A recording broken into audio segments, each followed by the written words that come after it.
Sang lelaki rasa berat. Bagi dia pikiran sudah habis untuk bekerja mencari nafkah. Akhirnya dia memilih habis kerja berehat, beristirahat. Dan istrinya dibiarkan untuk belajar sendiri. Karena istrinya tidak mendapatkan pendidikan yang sepatutnya didapat daripada seorang lelaki yang qawam. Lalu perempuan ini bertanya, ibu ini bertanya, Ustazah, bagaimana kalau seandainya saya pun tak peduli amat dengan pendidikan anak saya? Sebab itu kan tanggung jawab suami saya. Kalau saya ambil, saya terbebani. Saya akan rasa berat. Mendidik itu kan berat ya, karena ibadah. Kalau saya take over pekerjaan suami dalam mendidik anak-anak, anaknya banyak, saya nanti letih, saya lelah, saya penat, dan saya akan terbebani. Boleh ke Ustazah saya biar je? Saya kata, saya yakin puan ketika tengok anak bermasalah tidak akan diam. Sebab apa? Benda di hadapan dia, maka akan muncul rasa kasihan. Karena itu kita bukan mengambil tanggung jawab suami dengan paksa sebetulnya, atau mengambil tanggung jawab ayah dengan paksa. Tapi karena dia sudah berlepas diri dan kita tidak sampai hati melihat anak-anak terbiar, akhirnya kita mengambil alih tanggung jawab itu dengan mendidik anak. Tapi Ustazah nanti kita penat, kita terbebani. Yes, kita akan penat, kita akan terbebani. Apatah lagi kalau mendidik anak di atas umur 2 tahun, 3 tahun ke atas itu perlu banyak tenaga ekstra, banyak aktiviti-aktiviti outdoor, dan mau tak mau si ibu juga akan banyak belajar untuk boleh mendidik anaknya, akan banyak belajar untuk mendidik anaknya. Bila penat, macam mana suami kalau menuntut haknya? Suami tidak akan mendapatkan haknya, hak daripada istri yang sudah kepenatan. Sebab istri kalau sudah penat karena terbebani, dia akan stres. Dan kalau perempuan sudah stres, dia akan hilang nafsunya. Dan bila hilang nafsunya, dia akan memilih untuk istirahat dan tidak akan mau melayan suaminya. Dan kalau suaminya tak terlayan, maka suaminya akan cari perempuan lain. Bila cari perempuan lain, awal pertama berlakunya broken home dalam rumah tangga. Nah, itu puncanya kenapa? Karena masing-masing tidak mengetahui dan melaksanakan tanggung jawab dengan sepenuhnya. So ini ada rangkaian, saya kata. Jadi kalau suami dengar perkara ini, dia akan takut. Takut apa? Kalau aku bebankan semua pada istriku, istriku punya hak untuk mengelak setiap tuntutan yang aku nak dapatkan. Karena apa? Dia penat. Karena itu kalau suami ingin betul-betul dilayan oleh istrinya, jangan buat letih dan penat istri itu. Jangan bagi banyak emosi dekat istri itu, kalau boleh kurangkan emosinya. Jadi pendengar yang setia, jadi orang yang pandai memadamkan rasa gejolak emosi dalam jiwa, dan jangan penatkan dengan beban-beban fisikal yang perempuan didesain bukan untuk kerja keras, tapi untuk memberikan ketenangan dan kasih sayang. Itu perempuan. Makanya perempuan tuh kalau sudah huru hara dalamannya, emosional sangat, ia lebih liar daripada singa. Iya, kata istri kalau penat, bang, kalau engkau jahat, kau ingat aku tak boleh lagi lebih jahat ke? Nah, itu tagline drama. Nah, tagline drama. Kalau you jahat, I boleh lebih jahat dari you gitu. Itu tagline drama. Itulah perempuan. Kalau sudah penat. Jadi macam tadi malam tuh panjang saya telepon. Jadi saya agak-agak mungkin banyak juga orang bersoal berkaitan tentang masalah rumah tangga. Bahkan ada perempuan tuh tak boleh pergi ke mana-mana, nak jaga suami dia aja. Nak jaga suami dia aja. Karena takut suami dia akan berlaku begini-begini bila dia tidak ada. Nah, itu juga beban. Itu lebih beban daripada kerja fisikal. Karena dia memastikan suami 24 jam terkontrol dalam pandangannya. So ini semua permasalahan dalam rumah tangga, dan kita telah terjajah dalam hal rumah tangga kita. So mari sama-sama kita rujuk Al-Quran sebagai solusi kehidupan kita. Baik. Dan kabar yang kedua, kabar baiknya adalah walaupun sudah berjalan ya kelas apa makna aku sebagai ibu bapa, tetap dibuka pendaftaran untuk sesiapa yang ingin mendaftar kelas itu. Kemudian insya Allah jika tidak ada halangan, bagi sesiapa yang memang free di hari Sabtu untuk belajar bagaimana berinteraksi dengan hak-hak Al-Quran melalui kitab Hukukul Quran. Boleh join start daripada bulan 9 sampai bulan 11, 3 jam dengan 12 siri, satu siri 4 jam di hari Sabtu. Ini bagi orang yang ingin lebih dekat dengan Al-Quran, bagaimana kita nak mengambil ilmu-ilmu Quran dengan pelbagai metode yang ada dalam Al-Quran. Itu kalau free hari Sabtu. Bila tak free hari Sabtu, ada yang mengasaskan untuk dibuat secara weekdays, dan weekdaysnya dibuat pada hari Selasa. Ini bagi ibu-ibu yang sifatnya suri rumah ataupun ibu-ibu yang sudah siri 5, 6, 7, yang kalau hari Sabtu Ahad bukan main cucu cicit datang, suami kena dimanja pada hari itu juga. Jadi biasanya boleh melarikan diri dari rumah itu pada hari weekdays. Jadi akan dibuka pada hari Selasa. Dan kabar baik juga bagi alumni batch 1, ternyata dapat diskon dalam 30% untuk mengikuti seminar ataupun bimbingan intensif Hukukul Quran. Dan telah diperbaiki semula kajiannya dan juga telah dibuatkan modulnya, dan insya Allah lebih kemas lagi. Tetapi ingat, al-fadlu lil mubtadi wa in ahsana lil muqtadi. Yang terbaik itu yang pemula, meskipun yang kemudian jauh lebih baik konsepnya. Okey, tahniah kepada batch yang pertama, termasuk Izati ya. Izati masuk batch pertama. Bila sudah masuk batch pertama, message kat saya, Ustazah, saya nak direct belajar dengan Ustazah. Berapapun bayarannya saya sanggup membayar Ustazah. Oh, ingin belajar lebih dekat. Ya. Okey, itu 2-3 kabar gembira yang boleh saya sampaikan. Semoga direspon dengan baik dan boleh di follow up dengan segera. Okey, seterusnya sahabat-sahabat sekalian yang tidak memiliki buku ini boleh terus membeli di belakang bersama Ustaz Abu Ilkia. Buku satu set iaitu Durrul Quran dan Jawahirul Quran. Tapi pagi hari ini kita bincang Jawahirul Quran. Dengar baik-baik, saya akan tilawahkan satu ayat Quran dalam surah Hud ayat 44. A'udzu billahi minasyaitonir rajim. Bismillahirrahmanirrahim.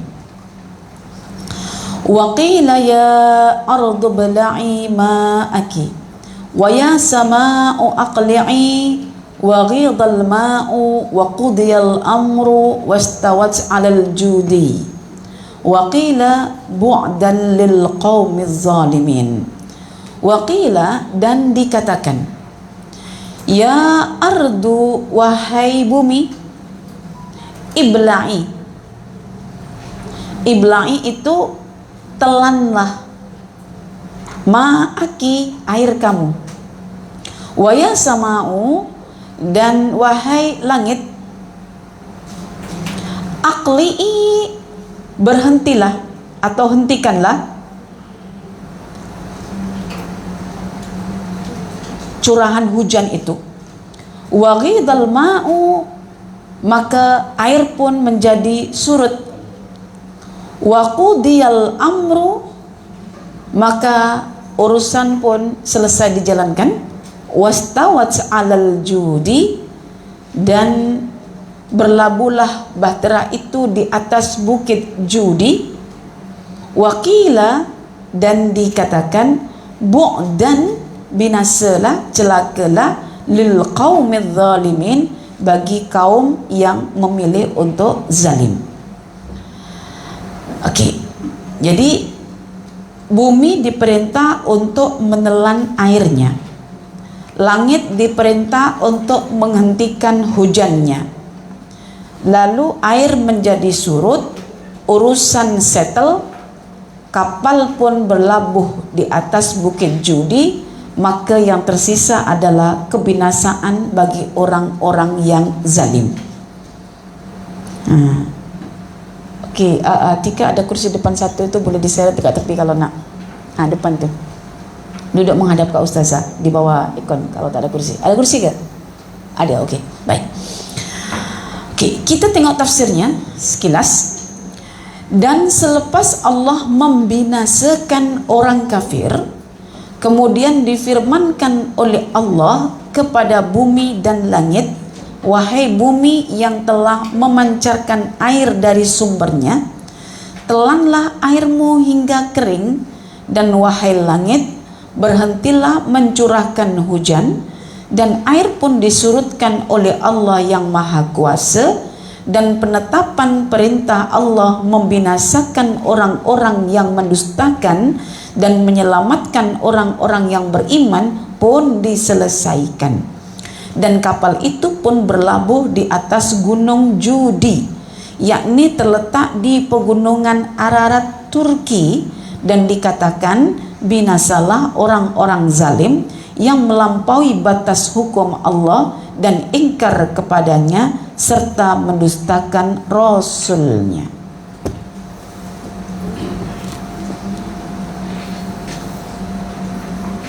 Oke.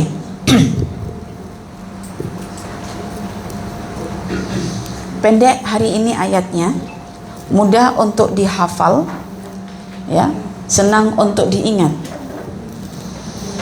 Oke. Wakila, dan dikatakan, maksudnya Allah berkata, tetapi Allah sebagai pelakunya dibuang. Hal ini bermakna yang kita ingin tahu bukan Allah, tetapi apa yang diperkatakan. Dan dikatakan, wahai bumi, telanlah airmu, wahai langit, tahanlah curah hujanmu, air menjadi surut, urusan pun terselesaikan, kapal berlabuh di atas bukit Judi, yang tersisa celakalah bagi kaum yang zalim. Oke, mudah ya? Mudah. Oke. Kita mulakan pada bahagian yang pertama, wakila. Wakila di sini dari asal kata qala. Qala berkata, qila dikatakan. Kalau sudah dikatakan qila, kita tak perlu tahu tentang pelakunya.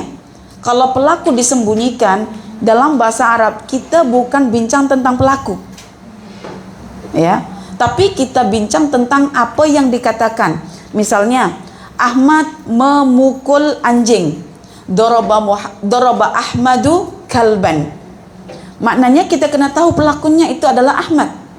Tetapi kalau kita tak penting menjelaskan siapa Ahmad itu, langsung duribal kalbu, anjing itu dipukul. Tak payah tanya oleh siapa, karena yang dimaksudkan adalah tentang anjing yang dipukul. Begitu. Jadi sekarang kita akan bincang tentang apa yang diperkatakan, yang diperkatakan oleh Allah. Wakila. Dan biasanya kalau sudah dimajhulkan ataupun dipasifkan, dikatakan, maknanya tindakan ini adalah tindakan yang berkaitan tentang perkara-perkara buruk yang dilakukan oleh manusia, dan Allah begitu suci untuk disifati dengan perbuatan-perbuatan yang tidak baik. Biasanya kalau ada kejahatan manusia, lalu Allah buat sesuatu pada manusia itu, biasanya Allah akan hilangkan pelakunya, yaitu dirinya, tetapi dijelaskan tentang perbuatannya. Maksudnya Allah terlalu suci untuk disandingkan dengan perkara-perkara yang buruk yang dilakukan oleh manusia. Jadi sebelum ayat ini yang dibincangkan tentang kebinasan orang-orang kafir. Mereka binasa karena ulah mereka sendiri, bukan karena Allah. Karena pilihan mereka sendiri untuk sesat, untuk zalim, untuk kufur. Makanya Allah tak layak disandingkan untuk disebut namanya direct dengan tindakan orang-orang kafir yang zalim itu. Boleh paham di sini? Oke. Itu bahasa Arab ya. Tapi kalau bahasa Melayu tak seperti itu kan? Hanya memeningkan pelajar saja kan? Ini aktif, transitif, ini pasif, intransitif gitu kan. Kadang-kadang diubah begitu sampai tak tahu jawaban, pening, akhirnya gagal ujian BM-nya. Tapi kalau bahasa Arab, maklum, majhul, yaitu pasif dan aktif itu dijelaskan faedahnya. Oke, sikit je lah bahasa Arabnya sudah sentuh ya. Yang belajar bahasa Arab akan seronok di sini. Yang tak belajar akhirnya ingin belajar. Oke. Ya ardu bla'i ma'aki. So di sini adalah konten perkataan. Konten konten yang pertama, konten perkataan yang pertama, nanti konten perkataan yang kedua.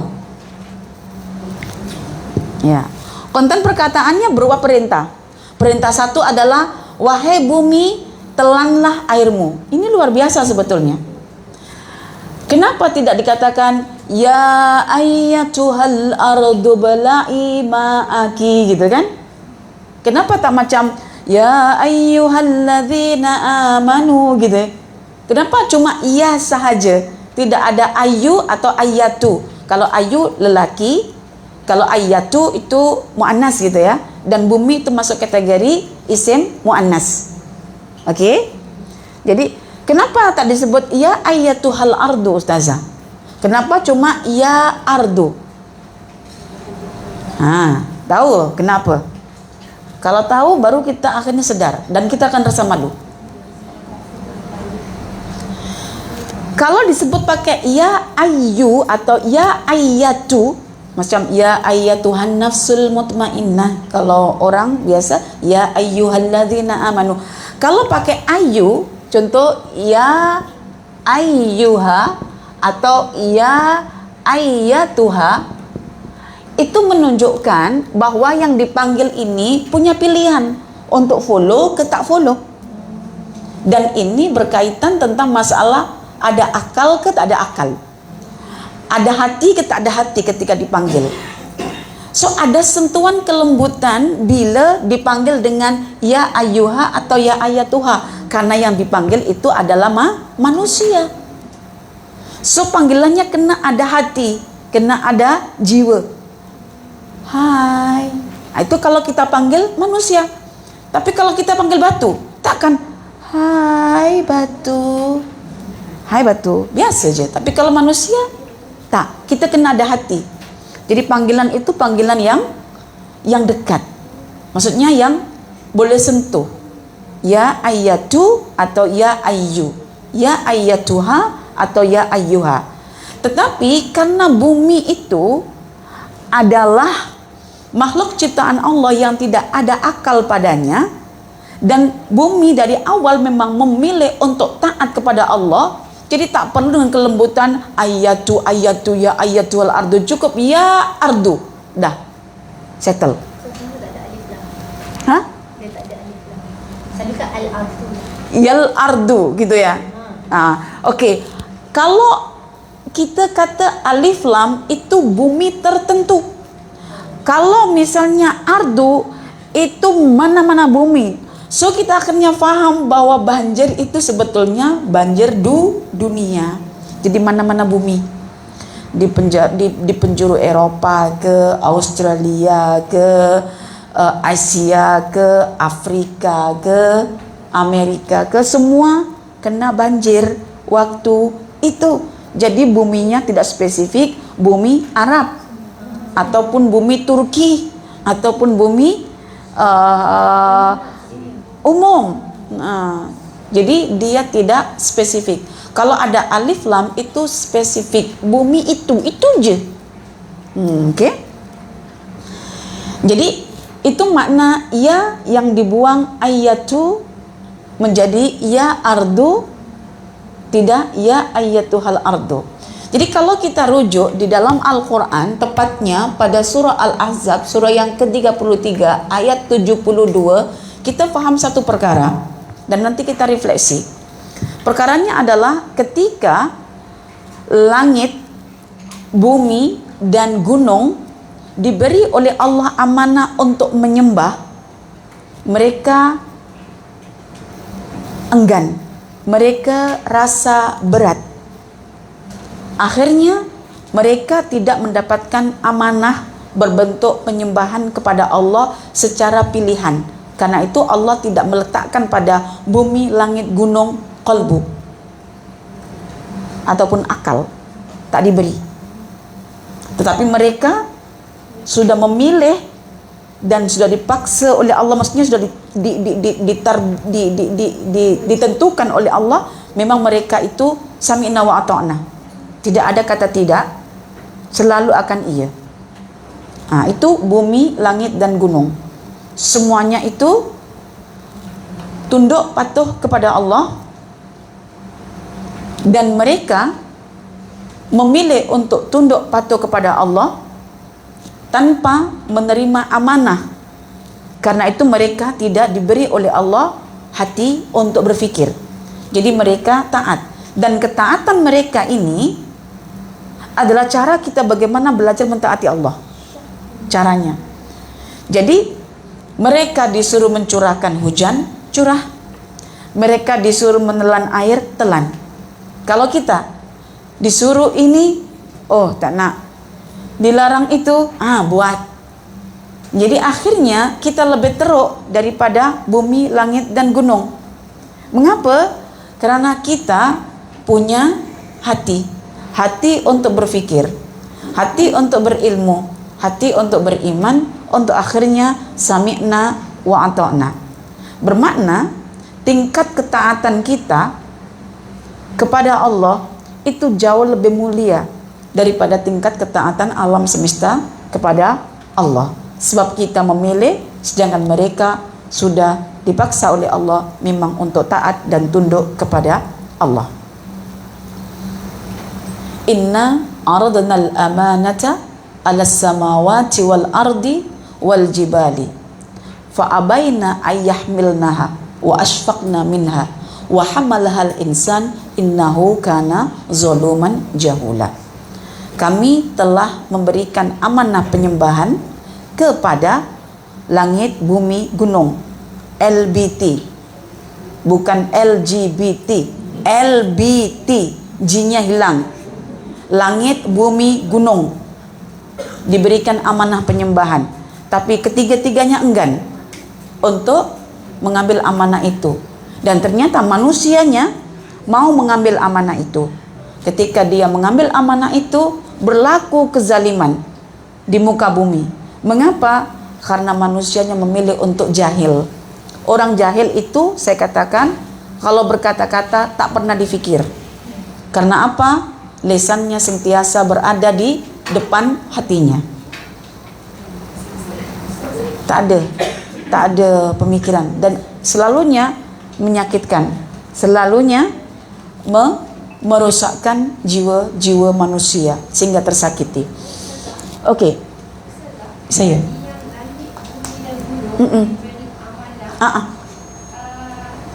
Tapi mereka enggan. Itu mereka memilih untuk enggan.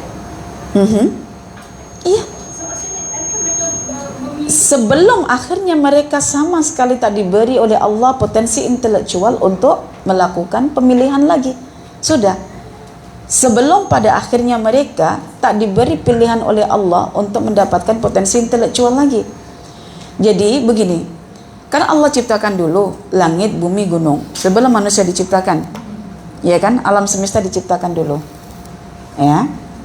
Baru nanti kan diciptakan Adam. Jadi sebelum Adam diciptakan itu, Allah ciptakan langit, bumi, gunung. Dan biasalah Allah punya komunikasi dengan ciptaannya. Allah berikan amanah itu kepada gunung, langit, dan bumi. Adakah ketika itu langit, bumi, gunung itu berakal, Ustazah? Kita tak kata dia berakal, tapi dia mampu juga untuk memilih, tetapi bukan berpaksi kepada akal yang Allah berikan. Jadi ketika memilih untuk itu, buat apa Allah bagi akal kat dia? Begitu. Jadi macam contohlah malaikat ya, ketika mana Allah menciptakan Adam alaihissalam, kan komplain. Adakah komplainnya itu menunjukkan bahwa malaikat itu juga punya nafsu? Tidak. Semua itu hanya untuk menjelaskan betapa penciptaan manusia itu sangat complicated. Ada yang pro, ada yang kontra gitu. Yang setuju tentunya Allah sebagai pencipta, yang kontra itu malaikat. Tetapi ketika malaikat bertanya, itu menunjukkan bagaimana Allah nak kata kat kita, even malaikat yang tidak diberi nafsu untuk berperang dengan nafsunya, untuk sentiasa meluruskan nafsunya, itu bertanya kepada Allah, you yang ada nafsu, kenapa tak bertanya? Kenapa tak belajar? Kenapa tak berfikir? Itu ada makna yang tersirat. Jadi kita hanya sibuk mengkaji tentang malaikat itu punya nafsu, sehingga dia macam jealous, marah ke, tak ada. Cuma kenapa berlaku seperti itu? Mengajarkan kepada kita Bahkan malaikat yang dibuat oleh Allah, sami'na wa ata'na, la ya'sunallaha ma amarahum wa yaf'aluna ma yu'marun, tidak pernah memaksiati Allah, sentiasa taat kepada Allah, itu masih bertanya kepada Allah, kenapa engkau ciptakan Adam? Apatah lagi kita yang ada potensi nak bermaksiat, ada potensi untuk tidak taat. Kenapa kita tidak bertanya? Bertanya itu kan mencari kefahaman. Maka kata tanya dalam bahasa Arab disebut kalimat istifham dari kata fahima. Fahima itu faham, kalau ditambah alif sinta, istafhama yastafhimu istifhaman, itu bermakna mencari kefahaman. Maka ketika kita ada kelas, ada orang bersoal, itu tujuannya mencari kefahaman. Maka ada satu buku yang ditulis oleh Jeffrey Lang, tajuk buku itu Even Angel Us. Hatta malaikat pun bertanya, why not kita begitu? Yang kita ada qalbu tentunya, dan ada sesuatu yang hendak kita luruskan, kita didik, yaitu nafsu kita. Malaikat pandai, berilmu, tetapi ilmunya bukan untuk mengurus nafsunya. Dia tak punya nafsu masalahnya. Nah, kita ada nafsu, lagilah kita kena di atas malaikat dalam hal mempertanyakan sesuatu sehingga timbul satu kefahaman. Tapi kita, kalau anak mulai bertanya, tanya. Jadi kita menutup potensi anak untuk mencari tahu sesuatu. Mengapa? Karena yang ditanya tak pernah bertanya, yaitu ibunya tak pernah bertanya. Kenapa tak pernah bertanya? Karena tidak ada stimulus untuk bertanya. Tak berpikir, tidak ada majelis ilmu yang dia membuat bertanya. Contoh tadi, Rosma, kenapa dia bertanya? Karena kita bincang tentang ilmu, maka ada pertanyaan. Coba kalau kita bincang ilmu, apa pertanyaannya? Besok makan apa? Besok kerja dekat mana? Pakai baju apa? Keretanya sudah ada minyak ke belum? Touch and go-nya sudah full ke belum? Nah, itu yang ditanya. Karena berkaitan dengan pekerjaan dia, itu yang akan ditanya. Oke. Jadi ya ardu wahai bumi, iblai. Iblai itu dari asal kata bala'ah. Dari kata apa? Bala'ah. Bala'ah. Bala'ah itu artinya menelan. Menelan artinya memasukkan sesuatu ke dalam. Pertanyaannya, sesuatu yang ditelan itu apa? Ma'aki. Unik ya. Telanlah airmu, ada mu di sini. Telanlah airmu. Maknanya bumi itu punya air ya. Kenapa tidak dikatakan begini aja? Ya ardu bela ilma. Wahai bumi, telanlah air. Kenapa ada ma'aki? Air kamu. Wahai bumi, telanlah oleh kamu airmu. Ini menunjukkan proses kitaran hidrologi secara saintifik, bahwa air yang turun ke bumi itu sebetulnya bukan berasal dari langit, tapi berasal dari bumi itu sendiri. Makanya Allah mengatakan was-sama'i dzatir raj'. Langit itu cuma kilang yang akan memproses bagaimana air yang telah diserap daripada lautan yang ada di bumi itu diturunkan balik ke laut semula.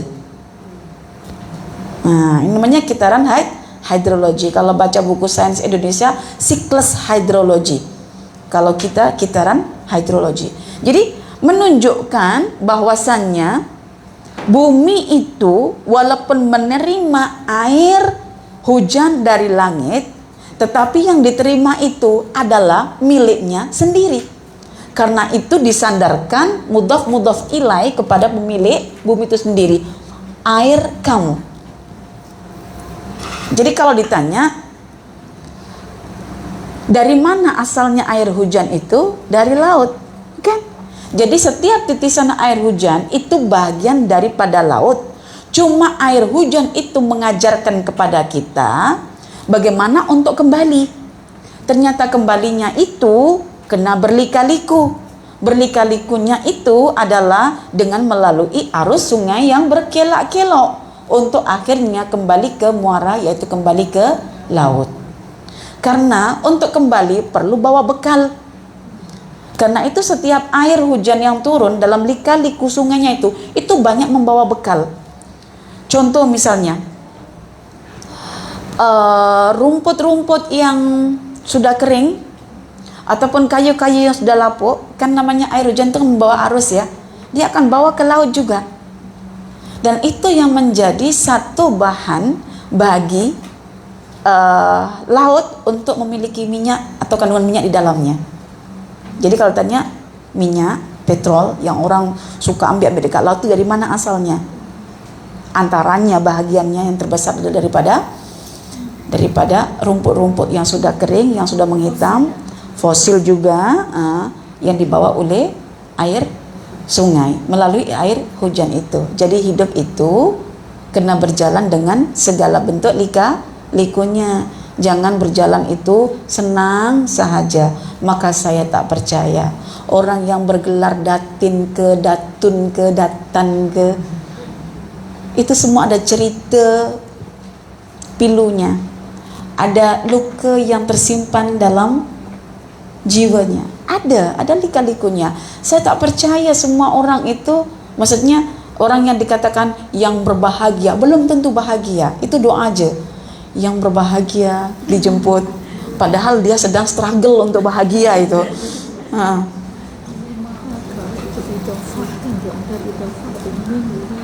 Iya. Sesuainya Oke, idhofah mengikut kepada dia punya susunan. Kalau ini karena sebagai maf'ul kepada kata ibla'i, maka dia tak perlu menggunakan li, ya, tak perlu. Di antara mudhaf dan mudhaf ilaih ada huruf jar yang tersembunyi di min fi. Iya betul. Itu sebenarnya dia fi, sudah fi dunia. Iya. Li.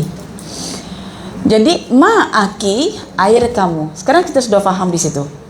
Oke? Kita paham bahwa bumi itu punya air. Di mana bumi punya air? Dekat lautan. Karena lautan itu masuk dalam kategori bahagian bumi. Maka bumi dibagi dua, lautan dan juga daratan. Tetapi dari situ akhirnya kita belajar bahwa hidup jika ingin kembali kepada Allah kena ada bekal, kena ada cerita, kena ada lika-liku, kena ada struggle. Dan kita ketika sampai di hadapan tujuan itu, kita boleh tahu siapa kita. Apakah kita adalah orang yang tangguh, orang yang sabar, orang yang kuat, orang yang indah, ataupun tidak sama sekali. Karena itu setiap lika-liku kehidupan itu dapat mendewasakan kita, dapat mempercantik dan memperindah kita, dapat meneguhkan dan menguatkan kita. Itulah yang disebut dengan lika-liku kehidupan. Namanya lika-liku, tetap kita kena berjalan mengikuti arus tersebut. Oke? Dan hidup kena ada arus supaya boleh bergerak. Kalau tidak ada arusnya, tak boleh bergerak. Baik, ya saya. Saya nak tanya soalan berkenaan dengan kitaran air itu. Soalan cakap dia berasal daripada laut. Daripada laut. Bagaimana kalau ada yang mengatakan dia asal daripada hujan? Sebab ada juga yang mengatakan kita tak dapat nak tentukan hujan ke laut. Sebab itu adalah satu kitaran. Kita tak tahu exactly mana dia start. Okey. Just like Okey. Baik. Memang kalau kita tengok seperti mana orang bertanya, dari mana datangnya ayam? Dari telur. Telur dari mana? Daripada ayam, gitu kan? Jadi kita akan bertanya kepada Allah, ya Allah, engkau ini ciptakan telur dulu, ciptakan ayam dulu, gitu kan? Betul tak? Kalau kita tengok ada persoalan dan kita tidak tahu untuk menjawab secara akal kita karena terbatas, di situ kita perlu merujuk Quran. Dan Quran mengatakan langit tidak independen memiliki air. Tapi langit itu dikatakan dalam surah apa itu? At-Tariq. Itu was-sama'i dzatir raj'i. Dan langit itu za memiliki ar-raj'i, pengembalian. Itu bagaimana ketika mana panas matahari menyejatkan air lautan dan angin menggerakkan uap air itu untuk naik ke atas dan mengenepikan garam-garamnya, iya kan? Lalu ketika di atas dikawinkan dengan partikel-partikel yang ada di udara, lalu dipecahkan awan itu menjadi uap-uap mikroskopik.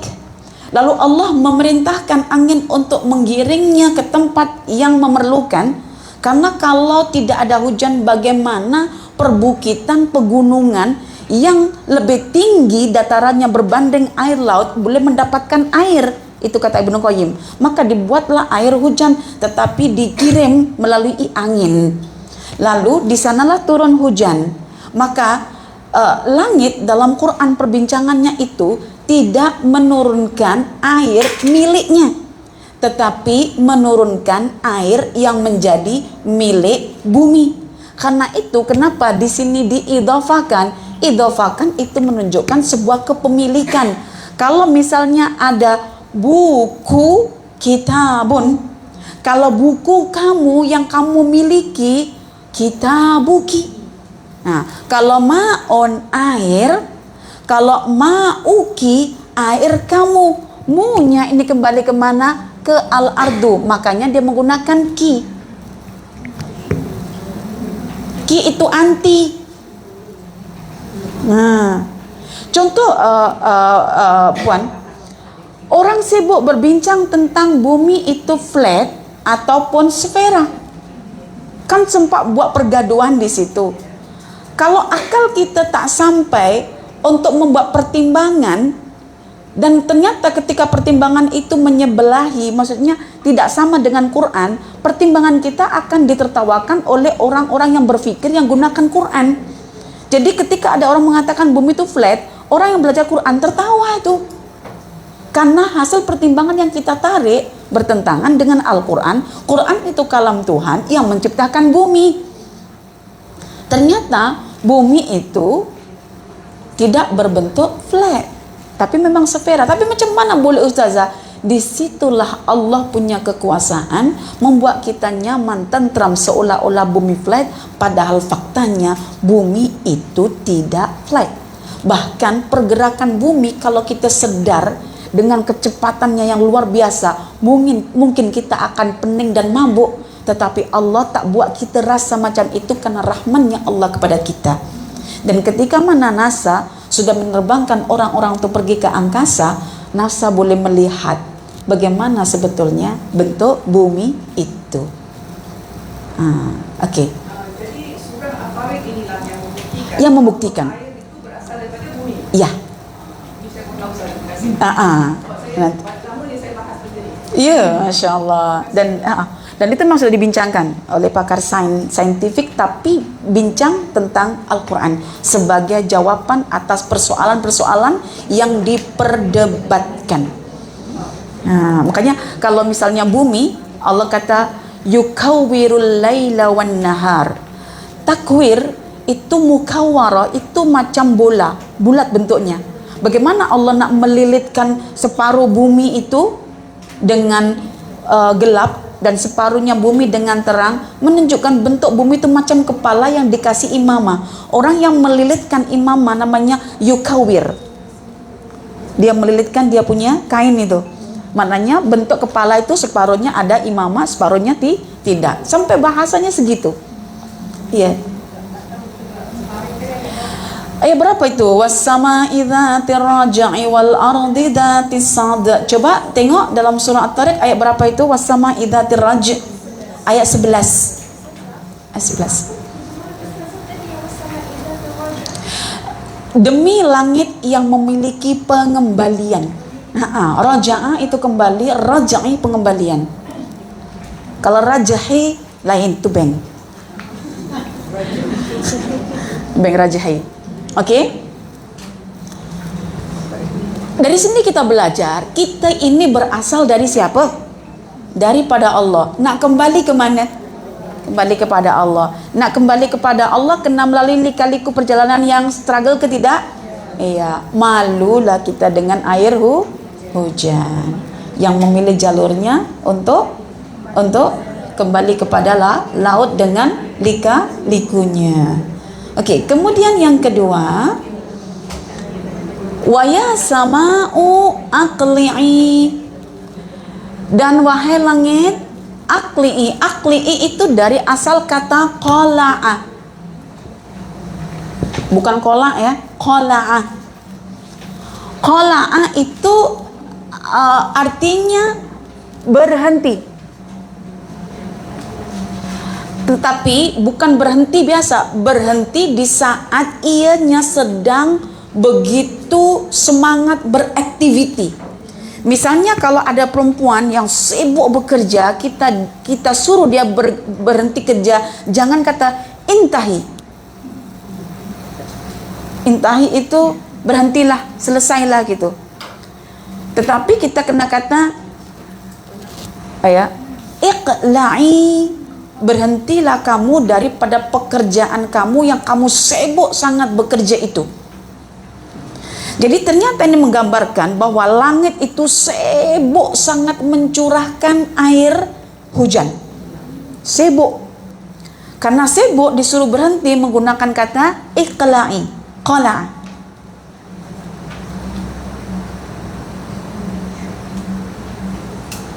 Sama ketika ada benteng disebut dengan qal'ah. Kalau sudah ada benteng itu, orang yang kerap memana-mana itu kok berhentilah, tak ada gunanya panamu menembus benteng itu. Iqla'i, berhentilah. Jadi menunjukkan aktiviti langit begitu sibuk dengan mencurahkan air hujan. Oke, boleh paham di sini ya? Jadi dari sini akhirnya kita tahu result dia. Ketika bumi disuruh ibla'i ma'aki, telan air, dan juga ketika langit disuruh aqli'i, menghentikan curah hujan, yang terjadi adalah ghidal ma', yaitu air menjadi surut secara perlahan-lahan. Kata ghidha itu surut namun perlahan-lahan. Kalau surutnya mendadak, maka kapal Nabi Nuh akan terjatuh, terhempas dan akan membinasakan. Maka dibuat surutnya itu perlahan-lahan. Itu makna ghidha. Ada persoalan tak? Ada ustazah. Ketika bumi disuruh untuk menelan airnya, jadi ketika itu bumi langsung kering semuanya. Tak, cuma air yang diturunkan melalui hujan saja. Air hujan saja yang disurutkan. Sumber-sumber yang lain untuk kehidupan tetap diberikan oleh Allah. Kalau tidak, mampus manusia ketika itu. Habis semuanya, ditelan dekat dalam semuanya. Dari sini kita juga paham bahwa benda yang berharga itu tempatnya di dasar, bukan di permukaan. Maka air itu yang berharga tempatnya ada di dalam bumi yang disebut dengan mata air. Dan kenapa diletakkan di dalam bumi? Karena dia berat, karena dia bermanfaat. Wa amma ma yanfa'un nas fayamkusu fil ardi. Adapun yang memberi manfaat untuk manusia, Allah tak letak dekat atas, tapi Allah letak dekat dasar. Karena itu orang yang nak ambil mata air boleh buat perigi, disimpan, dan akhirnya air itu boleh dimanfaatkan sebagai simpanan. Kalau misalnya air tak tersimpan dekat bumi, seberapa banyak tong-tong kita akan perlukan untuk menampung air? Hanya Allah yang boleh menampung air di dalam bumi tanpa menghilangkan kandungannya sebagai air. Walaupun dia sudah bercampur dengan batu, dengan tanah, still sebagai air. Jadi yang dilahap oleh bumi, ditelan oleh bumi, itu cuma air hujan. Yang tidak daripada air hujan, yang memang ada dekat bumi itu sendiri, dekat daratan, yang bukan berasal dari lautan, itu memang dibiarkan oleh Allah ada dekat bumi. Sebagai bahan kehidupan untuk manusia ketika itu. Oke, waghidal ma, air surut. Kalau air surut itu menunjukkan apa? Surut itu menunjukkan masih ada bekas-bekas lah kan, masih becek, masih lembab. Sekarang kalau dikatakan waghidal ma dan air itu menjadi surut, sebetulnya yang membuat air surut itu bumi karena melahap karena Allah. Kan selalu orang keliru difikirnya itu bahwa bumi lah yang menelan air. Tidak. Bumi tidak pernah menelan air, tetapi Allah yang menjadikan bumi itu menelan air. Contoh obat yang kita konsumsi, obat fisikal. Bukan obat itu yang menyembuhkan penyakit kita, tapi Allah yang mengaktifkan pengaruh pada obat itu, sehingga obat itu yang kita minum dapat menyembuhkan kita, karena Allah Asy-Syafi yang onkan pengaruh pada obat. Jadi hari ini ada kabar gembira sebetulnya. Ada sahabat kita yang sudah kena kanser dan sudah melalui rawatan, dan ketika sudah dicek sudah bersih daripada sel kanser. Alhamdulillah. Ada yang sama penyakitnya, yang sama dengan dokternya, yang gunakan obat yang sama dengan terapi yang sama, tapi tak hilang sel kansernya. Itu menunjukkan apa? Bukan karena dokter, bukan karena obat, bukan karena terapinya, tapi Allah Asy-Syafi on ketidak on pengaruh pada rawatan, pada obat, pada terapi itu. Kan? Bumi kalau tidak disuruh oleh Allah tak boleh menelan itu.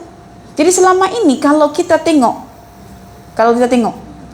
ada bumi yang masuk, ada air hujan yang masuk ke dalam bumi, diserap oleh bumi, buminya menyerap ke Allah yang suruh bumi. Jadi apa yang indah itu bukan buminya yang menyerap, tapi ketika Allah yang menyuruh bumi untuk menyerap.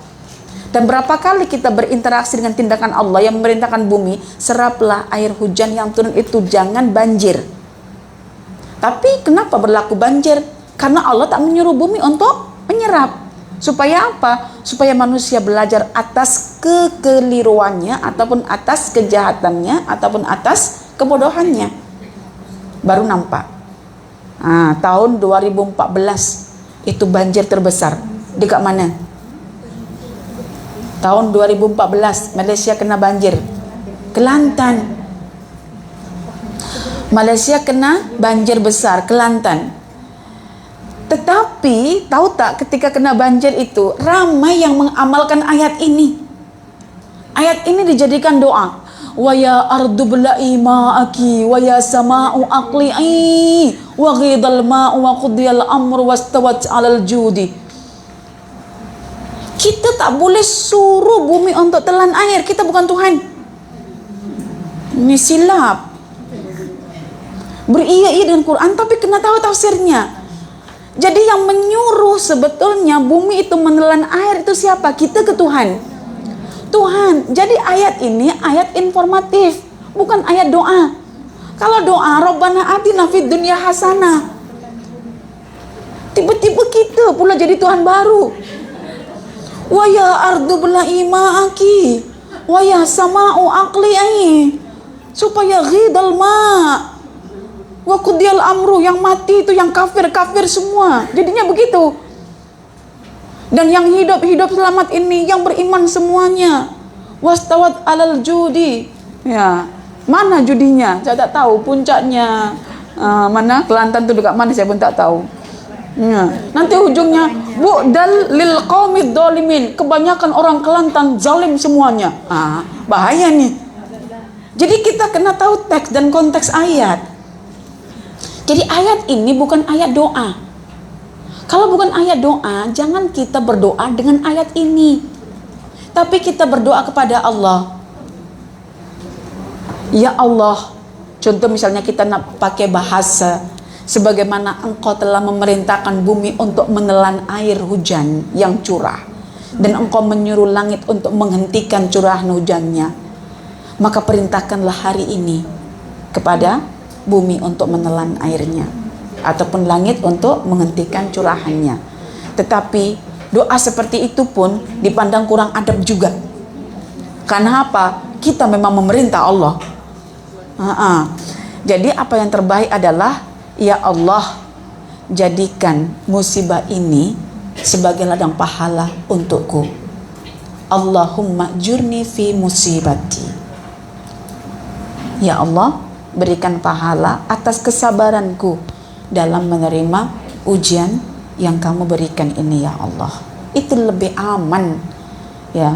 Jadi sesuatu yang didatangkan oleh Allah, even sesuatu itu kita tak suka, karena ada hikmah yang menuntutnya. Hikmahnya apa? Barulah diberitahukan, diselidiki, berlaku pembalakan di atas bukit-bukit yang ada dekat Kelantan. Lepas itu undang-undang penebangan pokok sangat ketat selepas terjadinya banjir besar dekat Kelantan tahun 2014. Kemudian ada lagi yang menarik nanti tradisinya. Nanti ada tradisi bubur Asyura. Ada di sini nanti tuh. Nah, nanti kita tengok bila time masuk ke sini. Oke. Jadi air laut itu menjadi surut. Bila sudah menjadi surut perlahan-lahan, maka qudiyal amru, urusan Allah sudah diselesaikan. Apa urusan Allah? Membinasakan orang-orang kafir yang zalim dan menyelamatkan orang-orang mukmin yang bertauhid.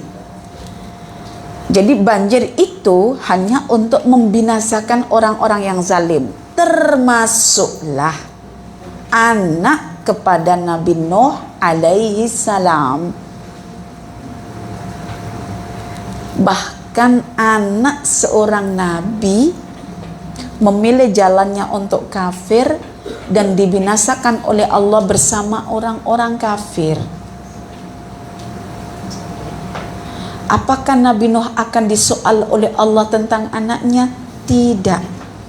Kita tengok bagaimana dialog Nabi Nuh nak selamatkan anaknya itu menunjukkan ayah qawam dalam mendidik anaknya tentang Tuhan itu siapa. Tapi kalau tidak mendidiknya, itu yang nanti akan diseret oleh anaknya. Siapa? Ayahnya, bukan ibunya. Tapi ibunya juga akan diseret oleh anaknya apabila 2 tahun pertama tidak memberikan hak kepada anaknya. Hatta seorang Yukabir yang dalam keadaan seperti itu, ibunda Musa, dia sempatkan juga nak menyusui anaknya.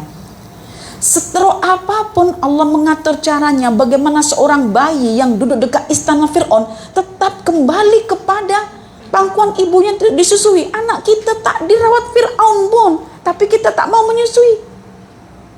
Betul tak? Anak kita bukan diambil oleh Fir'aun dan dirawat dekat istana sehingga kita punya alasan, ya Allah aku tak menyusui karena dia diambil oleh Fir'aun. Allah nak kata, apa yang menjadi hak anak bagaimanapun susahnya, Allah akan kembalikan juga anak itu kepada ibunya. Yang kita tidak ada kesusahan sama sekali, tidak mau menyusui anak, tapi punya ekspektasi yang begitu tinggi agar anak itu menjadi. Nampak? Nampak? Itu cerita tentang penyusuan. Kan kita kadang tidak, kalau kita tengok-tengok ya, tak make sense sama sekali. Macam mana boleh sampai kepada ibunya itu? Iya kan? Dengan cara Allah yang begitu halus. Semua orang nak menyusui, bayi itu menangis, tak semua boleh diterima oleh Musa. Maksudnya, apa yang menjadi hak anak, Allah akan bagi jalannya. Dan kita yang sudah diberikan jalan oleh Allah memberikan hak, berikan hak itu kepada anak sebelum anak nanti menuntut kepada kita dan kita tak mampu untuk menjawabnya. Jika ditanya kenapa tak memberikan hak, karena saya tak tahu. Kenapa tak tahu? Karena saya tak belajar. Kenapa tak belajar? Karena moyang-moyang kami lebih kurang macam orang kafir. Kalau ditanya kenapa engkau sembah berhala, karena moyang-moyang kami ya Allah. Adakah engkau salahkan kami? Jika moyang-moyang kami seperti itu, maka hidup adalah memutuskan generasi yang buruk, memutuskan karakter-karakter yang buruk. Kita switch off karakter orang terdahulu, kita switch on karakter terbaik yang kita bina melalui Al-Quran. So hidup itu nak switch off perkara buruk, nak switch on perkara yang baik. Macam lampu lah, kita switch off, kita switch on. Digunakan, switch on, tak digunakan, switch off. Akhlak buruk kita gunakan nanti di akhirat ke tidak? Tak kan? Kita switch off. Akhlak yang baik kita gunakan tak di akhirat nanti? Kita gunakan, kita switch on. Jangan cuma pandai tekan switch on, switch off, aircon. Bila panas, tekan. Bila cuaca kesejukan, matikan. Oke. Jadi selesai urusannya. Jadi kebinasaan terjadi bagi orang-orang kafir dan keselamatan terjadi bagi orang-orang mukmin. Jadi ini boleh kita analogikan, barang siapa yang sudah menjelajah bumi dan mendapati bukti-bukti yang nyata tentang kebinasaan orang-orang yang menderhakai para rasul, maka orang tersebut jika memilih untuk menderhakai para rasul, menderhakai kitab suci, maka nasibnya lebih kurang. Walaupun tidak dibinasakan Allah di dunia, namun dia akan dibinasakan Allah di akhirat nanti. Jadi itu pelajarannya. Oke. Wastawat alal judi, dan akhirnya mendaratlah tepat di atas bukit judi. Jadi kita kadang rasa pelik ya, Quran kan turun sebelum manusia diciptakan. Dan ada dekat Lauhul Mahfuz. Sebutan judi itu pun sudah ada. Adakah sebutan judi itu berasal dari Al-Quran? Begini, Pampan. Setiap orang dalam fikirannya, pergerakannya, perbuatannya itu diciptakan oleh Allah semuanya. Wallahu khalaqakum wa ma ta'malun. Allah yang menciptakan kamu dan menciptakan apa yang kamu perbuat. Jadi ilmu Allah itu mendahului perbuatan manusia. Allah tahu akan ada manusia yang menamakan bukit yang terbentang dekat Ararat Turki itu sebagai Bukit Judi. Maka Allah telah mendahului pengetahuan itu dan diletakkanlah dekat Lauhul Mahfuz, maka tersebutlah nama Al-Judi, Bukit Judi. Macam contoh, nama dia Hanisa. Allah tahu nanti akan lahir seorang anak perempuan, masa kecilnya cerewet, tiba-tiba membesar dekat Bangi, dan namanya yang diberi masa kecilnya adalah Hanisa. Dan itu sudah ada dekat Lauhul Mahfuz. Siapa yang menentang nama itu tidak akan jadi. Yang jadi cuma Hanisa. Entah yang bagi itu ibunya ke, yang ayahnya yang bagi, tetap yang jadi itu Hanisa. Nah, itu yang disebut dengan apa yang ada dekat Lauhul Mahfuz. Jadi sebutan judi itu kalau kita ikutkan dalam penafsiran, dia satu bukit atau gunung yang terbentang dekat kawasan pegunungan Ararat, yaitu dekat Turki. Wallahu a'lam, saya belum pernah ke Turki. Dah tengok. Tak tahu tempat dia kat mana, tapi sering ke Turki kan? Sekali ini sering ke Turki kan? Cutinya ke Turki terus, tapi belum tahu Ustazah Ararat dekat mana. Tak tahu juga. Sementara dalam Al-Quran misalnya kita rujuk surah Al-Qamar, ya, dalam surah Al-Qamar, surah yang ke-55 ya. Surah Al-Qamar itu ayat yang ke-15 itu Allah dah kata tentang masalah berlabuhnya kapal Nabi Nuh dan tujuan di sebalik kenapa kapal Nabi Nuh itu berlabuh di atas Bukit Judi. Itu kan Allah kata walaqad taraknaha ayatan lidzikri fahal min muddakir.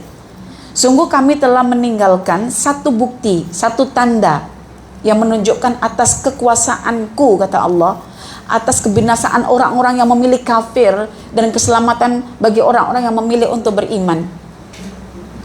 Untuk diambil pelajarannya daripada kisah itu, daripada ayat itu, fahal min muddakir, cuma ada tak orang yang nak ambil pelajaran itu, mengambil pelajaran melalui fenomena alam. 15 surah yang ke-55 ya. 54 sorry. Surah Al-Qamar surah yang ke-54 ayat yang ke-15. Walaqad taraknaha ayatan fahal min muddakir. Okey. Jadi terfikir Ustazah nak repeat ke Turki, nak tengok Gunung Ararat. Coba nanti cek dekat Google lah dulu. Pegunungan Ararat area Turki. Dan bila di zoom out ya dari atas gitu ya, itu bentuknya seperti kapal. Setakat ini kajian terbaru pun masih belum mendapati tentang data-data yang secara fisikal ya, adanya kayunya ke apanya, tapi setakat ini dalam sebuah bentuk. Bentuknya menyerupai bahtera. Bentuknya menyerupai bahtera. Oke. Dan diletakkan di pegunungan di atas itu banyak hikmahnya. Pertama, bagi orang yang hidup di kawasan lembah, kita kan hidup kan mesti di bawah ya, bukan di atas ya. Di atas susah air naik, itu pipe susah naik ke atas. Jadi kita akan memandang ke atas, melihat ayat tersebut, tanda tersebut.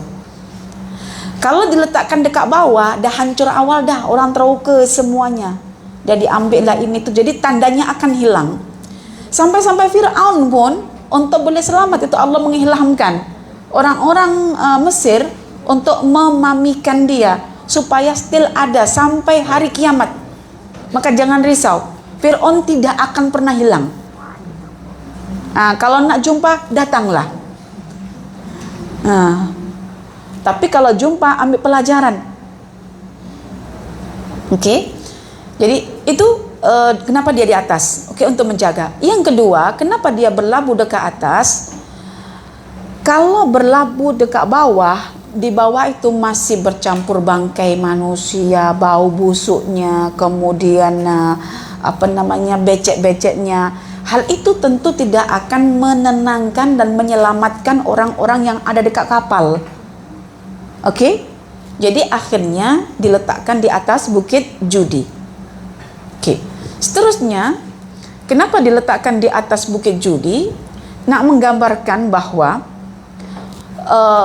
banjir ketika itu tuh sangat tinggi yang boleh menenggelamkan. Dan disebutkan dalam riwayat, mereka berada di dalam perahu itu hampir sebulan, baru turun ya di bulan Muharram ke bawah, baru turun. Memilih untuk turun di bulan Muharram ke bawah.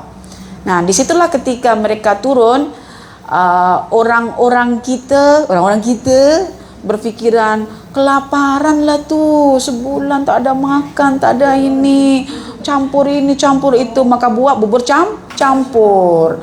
Bubur campur disebut bubur Asyura, karena pikirannya adalah Nabi Nuh dan kawan-kawannya yang beriman itu kelaparan. Maka ada bubur Asyura, bubur 10 Muharram, untuk mengenang peristiwa terselamatkannya bahtera Nabi Nuh alaihissalam. Dan ketika itu karena dipikir kelaparan, maka dibuatlah bubur Asyura. Jadi kita bertanya, kenapa hanya ada bubur di waktu Asyura gitu kan? Kenapa tidak ada bubur di waktu misalnya bukan Asyura? Oke, bubur di bulan Rajab, bubur di bulan Syawal, bubur di bulan Zulqa'dah gitu. Kenapa yang famous itu bubur di bulan Muharram dengan nama dan jenama yang trendy, bubur Asyura? Jadi kalau yang dipikir itu karena kelaparan je, maka yang dikenang itu Asyuranya, buburnya. Asyura itu 10. Jadi wahid, isnin, salasa, arba'ah, khamsa, sit'ah, sab'ah, samaniyah, tis'ah, asyara. Asyara. Jadi Asyura itu maknanya tentang ke-10, mengenang keselamatan bahtera Nabi Nuh, termasuk juga mengenang keselamatan pasukan Nabi Musa, ya pengikut Nabi Musa melintasi laut. Jadi sama-sama tentang laut. Jadi kita ini setinggi apapun gunung yang kita panjat, tetap air itu boleh menenggelamkan kita, karena didapati bahwa laut terdalam itu ada dekat Palung Mariana, kawasan di atas Filipina. Itu kedalamannya hampir 11.000 meter. Dan gunung didapati yang paling tinggi gunung apa? Everest. Berapa meter? Lebih kurang 9.000. Ada gunung lagi yang lebih tinggi kalau diukur dari kedasaran laut sampai ke permukaan, yaitu Gunung Kiamuana.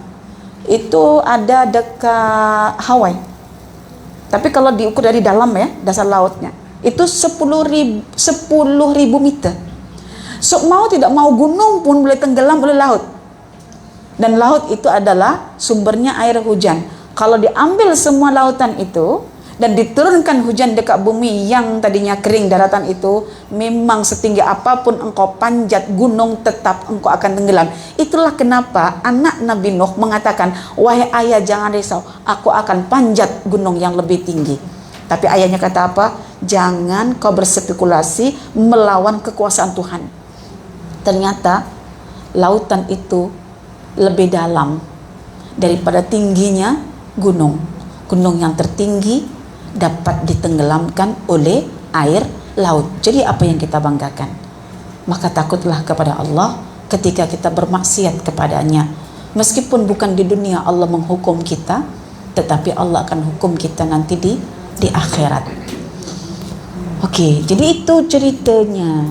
Wastawat alal judi, sampai ada cerita tentang bubur Asyura.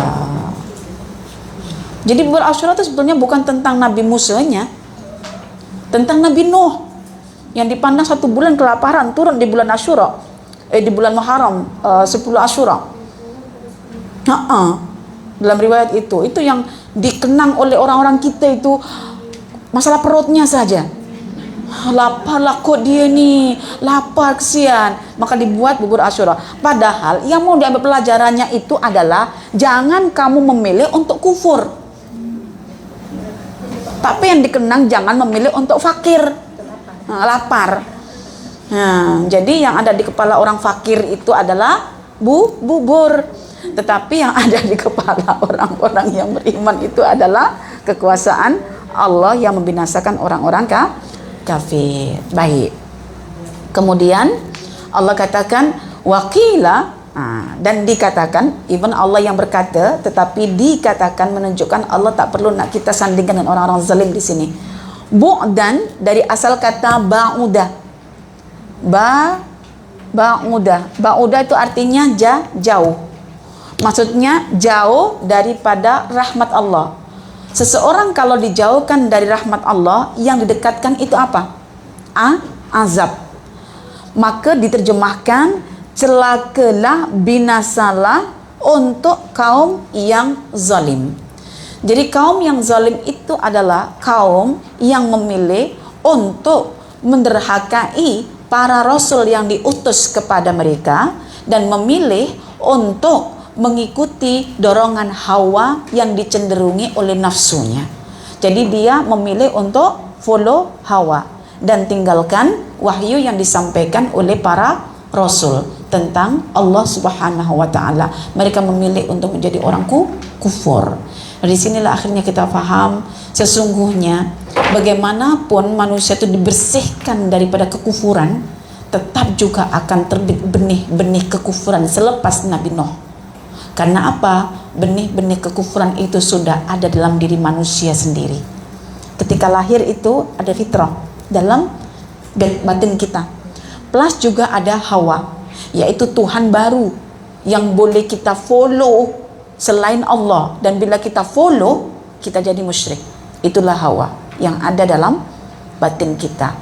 Jadi walaupun sudah dibersihkan semuanya, orang-orang kafir itu sudah dimusnahkan, dibinasakan dengan berlakunya 3 keturunan. Yafith itu anak Nabi Nuh ya, yang duduk di kawasan orang-orang yang matanya sepet situ tuh, yang Cina, yang kulitnya putih, matanya sepet tuh Yafith. Kemudian Mongolia, kemudian Sam ini yang dekat Amerika, yang kulitnya putih, yang mancung hidungnya, yang matanya warna biru itu Sam. Dan Ham ini yang masuk kategori yang rambutnya keriting, ikal, kulitnya hitam. Kalau yang kita Asia ini lebih banyak masuk ke Yafisnya, ya. Kita Asia masuk ke Yafisnya. Yang Eropa, Amerika itu masuk pada Hamnya. Kalau yang hitam-hitam ini Afrika. Ham ini yang kulit hitam-hitam itu. Yang binasa itu namanya Yam. Yang kita kenali dengan Kan'an itu kan. Itu namanya Yam. Jadi Yafis, Ham, Sam, Yam. Ham Yafis, Ham Yam Sam Ham. Nama-nama seperti itulah ya. Oke. Baik. Sahabat-sahabatku sekalian, para muslimin dan juga muslimat yang dikasihi oleh Allah, bila kita belajar tentang kisah, hakikatnya kita sedang berusaha memperbaiki diri kita.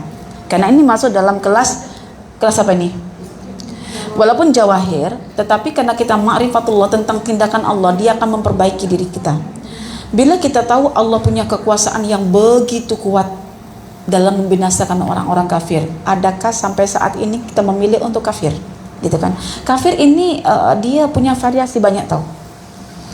Ya, variasinya banyak. Dan kita jangan sampai mengaku Islam, tapi sebetulnya kita lebih kurang mengikuti tradisi-tradisi ataupun kebiasaan-kebiasaan orang kafir. Ya. Ya, termasuk kadang-kadang kita orang Melayu, tapi kalau ada masalah kita pergi ke Bomo. Ya kan? Termasuk kita walaupun orang Melayu ya, kita dikatakan sebagai orang muslim, tapi ketika ada sesuatu hal yang menimpa kita lebih percaya kepada ramalan-ramalan, kita lebih percaya kepada ini itu, kita lebih percaya pakai begini menyembuhkan, pakai itu menyembuhkan. Kita kadang-kadang masih mewarisi budaya-budaya seperti itu, dan kita juga sadar bahwa kita ini duduk di kawasan yang potensi untuk menyekutukan itu sangat besar potensinya. Sebab kalau kita tengok pengaruh daripada Hindu datang ke tempat kita juga, ya kan? Bahkan kalau dulu sejarah daripada Mongol ya menjajah juga sampai ke kita. Kalau saya pergi ke Sabah itu, tepatnya dekat Taparuli punya ganteng itu, cara gerakan apanya semua dengan keyakinan pada roh-roh terdahulu tentang air sungai apa semua itu ternyata ada kaitannya dengan orang Mongol. Jadi peleburan budaya dan berasimilit sekian lama, kadang-kadang nak purifikasi, nak purekan benda itu perlu masa yang cukup lama. Dan kadang kalau kita nak murnikan, kadang kita sendiri yang tidak terima. Jadi ketika kita sudah merujuk kepada Al-Quran, kita fokus kepada Al-Quran, kita jadikan Quran itu sebagai pembersih segala bentuk kekotoran yang ada dalam hati kita. Semoga hati kita dibersihkan oleh Allah, dan yang ada cuma keimanan yang murni. Dengan keimanan itulah kita berharap satu ketika nanti iman itu akan berfungsi untuk menerangi jalan hidup kita, baik di dunia maupun di akhirat nanti. Wallahu a'lam. Ada soalan di sini? Oke.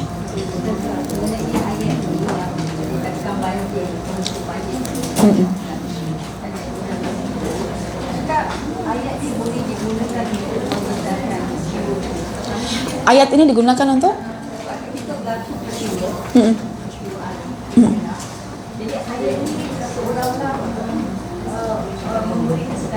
iya betul.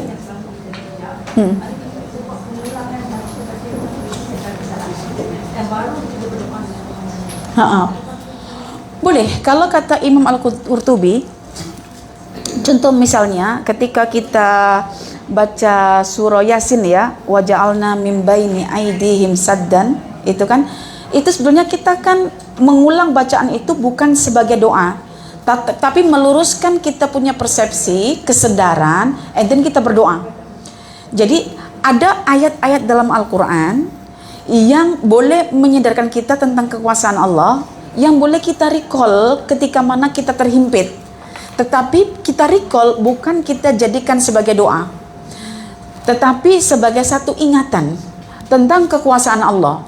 Contoh, saya buat itu kelas apa ya? Kalau tak silap waktu malam-malam, saya buat kelas tentang Allah yang maha melindungi.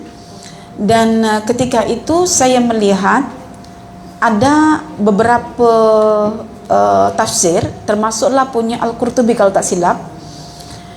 Jika kamu ingin dilindungi oleh Allah, perbincangan tentang ini ya, wa idza qara'tal Qur'an ja'alna bainaka wa bainal ladzina la yu'minuna bil akhirati hijaban masdura. Jika kamu baca Quran dengan baik dan benar, maka Allah akan jadikan satu dinding yang membatasi antara dirimu dengan orang-orang kafir yang tak percaya akhirat, sehingga mereka tak boleh nak mencelakakan kamu, nak membinasakan kamu. Surah apa itu? Surah Al-Isra ayat 45. Oke. Oh ya, dalam fawaid Qur'annya ya. Kemudian bila kita rujuk tafsir-tafsirnya itu, ternyata salah seorang mufassir yang saya rujuk dan tafsir yang lain seperti Imam Al-Qurtubi itu, Anda boleh menggunakan ayat yang seumpama seperti dalam surah Yasin. Itu kan ada waja'alna min baini aidihim saddan wa min khalfihim saddan kan? Maksudnya dari depan, dari belakang itu ada sad. Sad itu adalah pemisah, pendinding gitu. Bila kita recall untuk mengingatkan betapa Allah itu berkuasa, maka kita berdoa kepada Allah. Time kita dah disedarkan oleh ayat itu. Kita sedar bukan karena bacaannya, karena kita faham meaningnya. Lalu saya pernah mengalami, tapi kemenjadian itu jangan dijadikan ukuran. Tak jadi pun tetap yang terbaik, jadi pun terbaik juga. Time lepas mengajar ayat itu, saya pergi safar dan pergi kemana ya, ke Surabaya, ke Lombok begitu. Rushing betul lah, memang rushing betul. Dan saya rasa memang saya akan ditangkap lah immigration ini karena terlalu berlebih. Bukan immigration, PRS ya, karena terlalu lebih gitu kan. Tapi kan yang dia kan melihat dengan matanya kan. Saya kata tak ada salahnya lah saya mencoba. Jadi saya recall ayat wa idza qara'tal Qur'an sama Yasin itu. Tapi bila saya recall untuk mengingat kekuasaan Allah, saya berdoa, ya Allah, selamatkan dan loloskan aku. Padahal apa yang saya bawa itu bukan untuk saya. Saya kalau pulang ke Surabaya, saya hanya bawa helai yang saya pakai aja. Saya tak bawa apa pun dekat beg itu. Saya cuma pakaian ini saja. Saya pulang begitu saja. Yang di dalam itu adalah oleh-oleh untuk mereka yang merindukan saya. Ya namanya balik kampung berbekal lah kan. Nah, bekalnya untuk mereka gitu kan, yang menunggu kita. Jadi saya kata, ya Allah, dan kekuasaanmu ya Allah, jadikan mata itu tak memandang lah gitu. Satu bag itu, padahal saya timbang itu 11,5 kg. Sementara 7,5 kg itu paling maksimum. Lolos juga gitu. Tapi jangan begini Ustazah, nanti saya nak coba lah Ustazah buat. Kalau tak menjadi itu yang terbaik gitu. Kalau menjadi pun terbaik, tak menjadi pun terbaik. Jadi saya tidak mengajarkan tentang ukuran kemenjadian. Ramai orang berdoa dan doa itu perintah daripada Allah. Belum tentu kan Allah makbulkan kan ketika itu.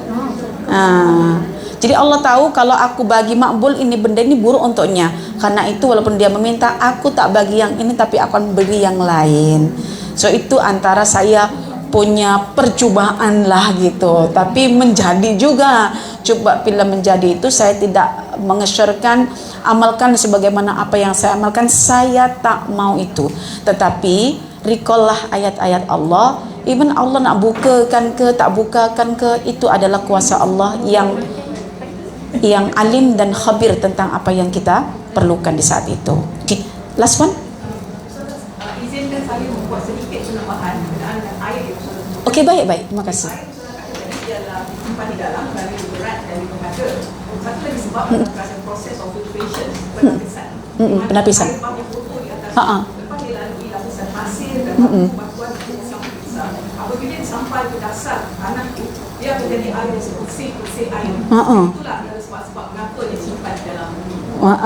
Masya Allah. Dan akhirnya manusia jual penapis air karena belajar dari struktur bumi yang dalam susunan bumi itu kan, ya Allah. Jadi maksudnya begini, untuk menjadi manusia yang khalis, yang mukhlis dan dimukhlaskan, kita perlu ditapis tahu. Tidak terus kita lahir tiba-tiba jadi orang ikhlas. Kita belum struggle melalui laluan tadi itu kan, batu-batu, tanah semuanya. Tiba-tiba hari raya kita letak satu ampau ikhlas daripada hati kami ya. Padahal belum berproses lagi gitu. Jadi dari situ juga kita belajar apa yang bermanfaat itu akan Allah simpan di dasar bumi, dan itu mengikut petunjuk surah Ar-Ra'd ayat 17. Wa amma ma yanfa'un nas fayamkusu fil ard. Ternyata untuk yamkusu fil ard, untuk duduk di bawah bumi itu perlu melalui lika-likunya. Air bukan terus serentak masuk, tapi dia akan mengikut celah-celah rongga-rongga yang ada dekat bumi dengan bentuk-bentuknya yang berbeza-beza. Jadi kalau kita melihat kayu pokok ada lapisan-lapisan ya, rosemary itu lapisan dermis, epidermis, endodermis, semua dermis itu ya. Macam kulit. Bumi juga begitu. Dia bukan tanah saja. Dan saya baru buat perigi tahu. Di Indonesia buat perigi tidak masuk penjara ya. Biasa saja. Itu ketika buat perigi itu dengan kedalaman hampir 17 ke 18 meter begitu. Ternyata jumpa batu itu sangat besar dan kedalaman batu tebalnya itu hampir 1 meter.